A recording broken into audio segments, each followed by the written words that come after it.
Hi, I'm Ryan Szymanski, curator for Battleship New Jersey Museum and Memorial. Today we've got a video about a subject that a ton of you guys have requested us to talk about over on the Facebook page. And there's a link to that page down in the description below if you'd like to head over there and shoot me your own questions. A ton of you, for roughly the last 2 weeks, have been shooting me messages asking what my take on the Russian Cruiser Moskva and her, well, now we know it's that she is sunk, but her damaging and sinking was. What happened there? What do I think happened there? And so, first off, like I told those of you who asked, we've been waiting as long as possible to put out this video to get as much information as possible. And because of the nature of Russia and this war and everything else that's going on, we still don't have a complete idea of what happened. Russian sources continue to say that there was just a fire on board, not related to anything else, and it got out of control, and that's what led to the loss of the ship in heavy weather.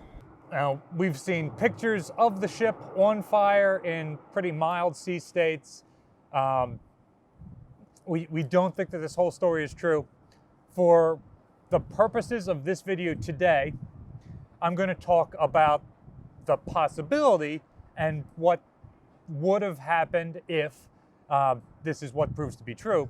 And we're going to talk about what the Ukrainians say happened, that they fired 2 Neptune anti-ship missiles into Moskva, and that's what started the fire that eventually led to her foundering. So again, this is unconfirmed, and if it is confirmed, it leaves us with almost as many questions as if this was just a blatant accident. Someone was smoking where there shouldn't have been and a magazine went up or something. So, first off, let's talk about Moskva, and then we'll talk about what the Ukrainians are saying happened. Moskva is a Slava-class cruiser, a guided missile cruiser. In fact, she is the former Slava, which was renamed sometime after the fall of the Soviet Union. The design dates back to the 1970s. She was built in the Ukraine, which was then a satellite state of the Soviet Union, and commissioned in 1983, right around the same time the Battleship New Jersey returns to active service most recently. So she is fairly contemporary with the weapon systems and sensors that armed New Jersey. I am by no means an expert on Soviet or Russian warship design, modern electronics, or any of that, but because many of these sensors compare to the systems that were on New Jersey at the exact same time, I can talk a little bit about it. Much like battleships, cruisers are a dying breed. Only Russia and the United States still operate cruisers.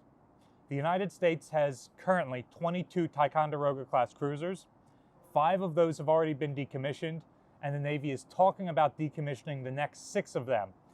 Those ships date back to about the same time period, and there's currently no design for a replacement cruiser. As ships get bigger and more expensive, you just see that ship at the top tier getting removed, and the ships below them bumping up in size. So, for example, destroyers, modern destroyers, are pretty close to cruiser size and capability. In fact, the line between an Arleigh Burke destroyer and a Ticonderoga-class cruiser, or a Zumwalt destroyer, is really, really blurred. And some people say that, hey, Zumwalt-class destroyers or some of these Arleigh Burke subsidiary designs, like the Korean King Sejong the Great, are actually cruisers.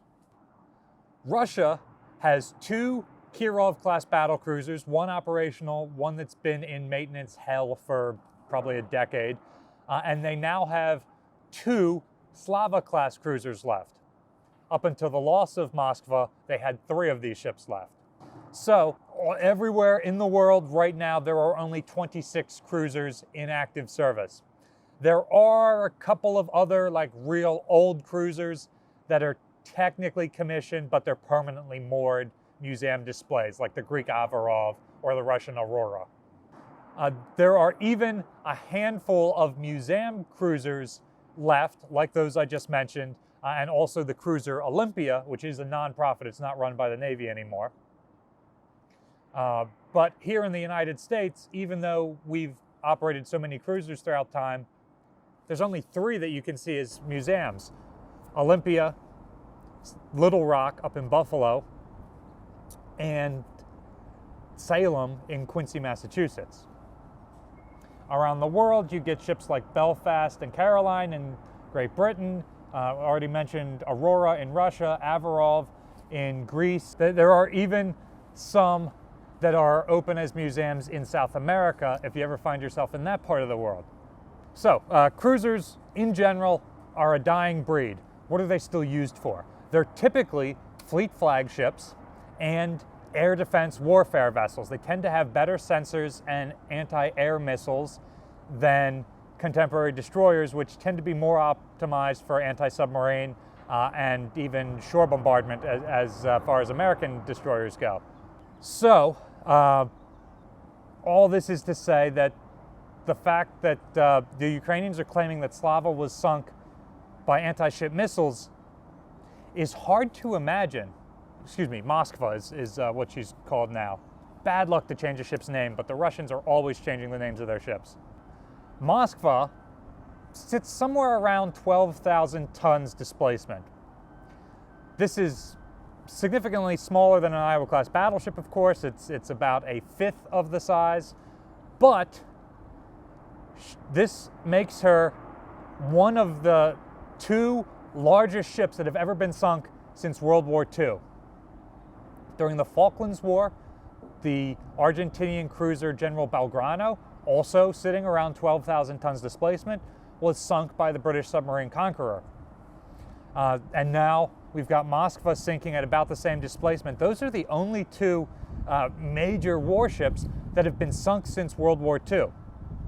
That's a real interesting stat, and we're talking about the early 80s was the last time prior to this. Like Battleship New Jersey was in commission the last time a ship this size was sunk, in combat at least.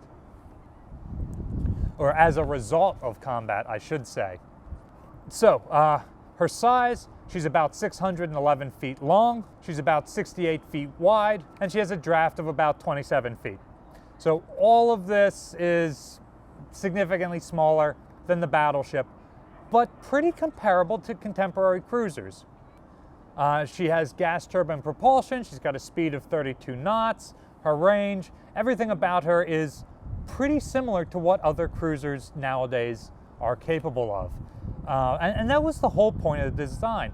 The Soviet Union had just built the Kirov-class battle cruisers that were on par with fighting power to an Iowa-class battleship, and then they wanted to design a class of cruiser that was smaller, cheaper, and more comparable to what everyone else has. And those were the Slavas. And there were originally going to be 8 of them.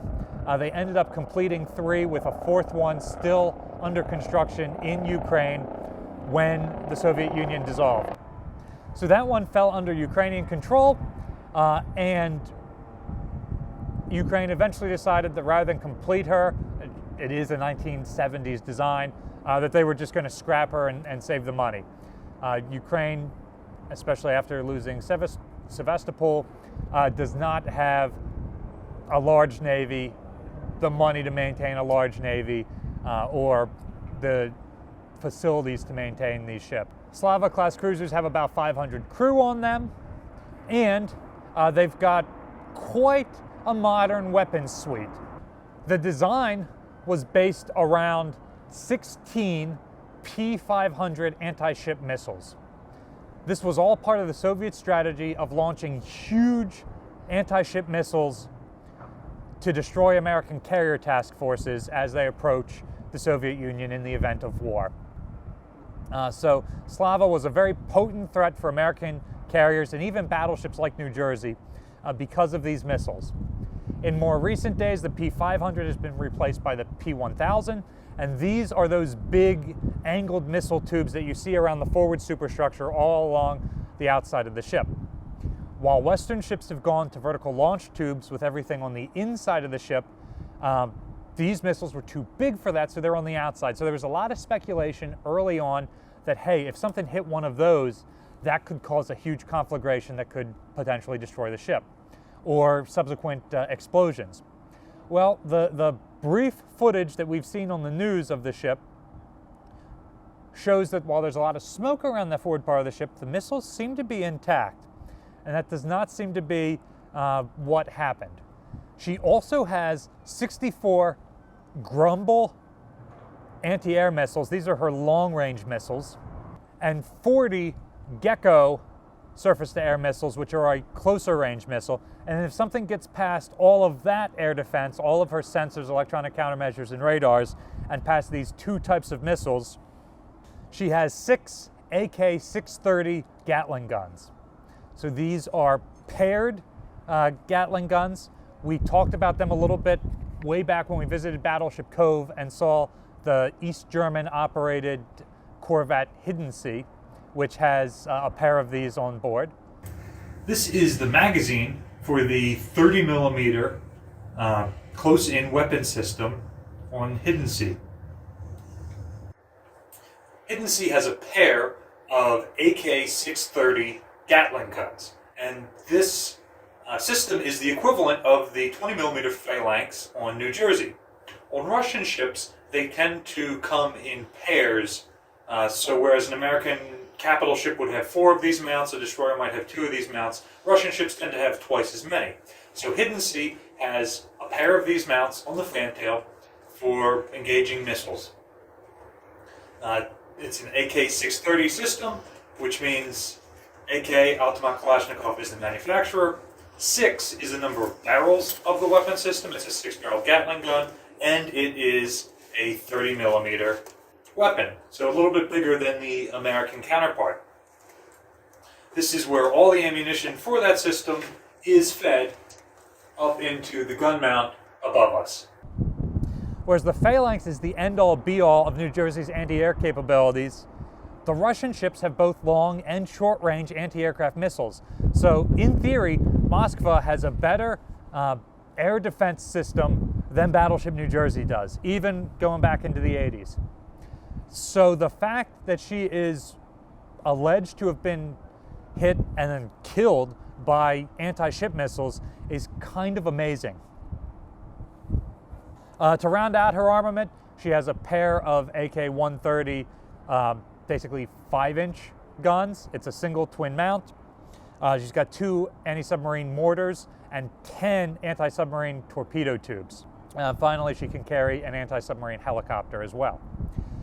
The footage of her shows the helicopter hangar door open and no helicopter on board. Whether that means that the thing took off or she wasn't being carried at the time, we don't know. So, what is believed to have happened, if you follow the Ukrainian source, and which we're talking about here because, quite frankly, it's the more interesting thing, not necessarily because we know that this is what happened, is that Ukrainian forces were able to launch a pair of anti-ship missiles, Neptune missiles, and the Russian air defenses were confused or looking the wrong way at drones. And we've already done a video talking about Ukraine's great use of Bakhmut drones earlier in the war, and we've got no reason to believe that it wasn't that sort of drone that was drawing the attention of the Russian crew.